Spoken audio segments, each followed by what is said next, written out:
টিনেজার্সের জন্য best face wash কি হবে? টিনেজে কি সিরাম ইউজ করা যায়? এই সময় একটা budget friendly skin care routine কিভাবে বানাবো? যদি তোমাদের মাথাতেও এই প্রশ্নগুলো ঘুরে থাকে তাহলে আজকের এই ভিডিওটা তোমার জন্য খুবই গুরুত্বপূর্ণ। তাই এই ভিডিওটা শেষ পর্যন্ত দেখো, কারণ আমি তোমাদের সমস্ত সমস্যার কথা আজকে বলে দেবো। টিনেজে আমাদের স্কিন সবচেয়ে বেশি চেঞ্জ হয়, হঠাৎ করে ব্রণ ওঠে, স্কিন অয়েলি হয়ে যায়, কারো কারো আবার স্কিন ড্রাই হতে দেখা যায়। তখন আমরা কি করি? ইউটিউব দেখি, অনেক প্রোডাক্ট একসাথে কিনে ফেলি, আর এখানেই শুরু হয় আসল প্রবলেম। কারণ টিনেজ স্কিনের জন্য খুব হেভি বা কেমিক্যাল লোডেড প্রোডাক্ট একদমই দরকার হয় না। এই সময় আমাদের স্কিনকে সিম্পল বা জেন্টাল ভাবে যত্ন নিলে স্কিন সুন্দর হয়ে ওঠে। প্রথমেই আসি ফেস ওয়াশ নিয়ে। টিনেজার্সদের জন্য খুব মাইল্ড বা জেন্টাল ফেস ওয়াশ ব্যবহার করা উচিত নয়।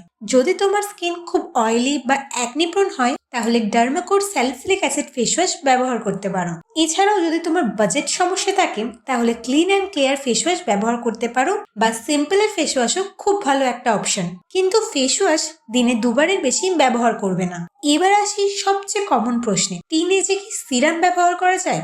উত্তর হলো হ্যাঁ, কিন্তু সব সিরাম একদম না। রেটিনল, কেমিক্যাল পিল, স্ট্রং অ্যাক্টিভিট এইসব সিরাম একদম দরকার নেই। যদি ব্যবহার করতে চাও তাহলে খুব বেসিক মামাআর্থের ভিটামিন সি সিরাম ব্যবহার করতে পারো, বা ডট অ্যান্ড কির নিয়াসিনামাইড সিরাম ব্যবহার করা যেতে পারে, সেটাও কিন্তু 16 থেকে 17 বছরের পরে। তার আগে শুধু ক্লিনজার, ময়েশ্চারাইজার আর সানস্ক্রিনই তোমাদের স্কিনের জন্য যথেষ্ট। মনে রাখবে, যত কম প্রোডাক্ট তত healthy skin.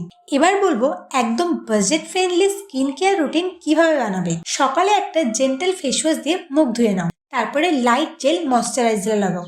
পন্ডসের super light jail moisturiser খুব ভালো একটা অপশন হতে পারে। তারপরে তোমরা সানস্ক্রিন লাগাও।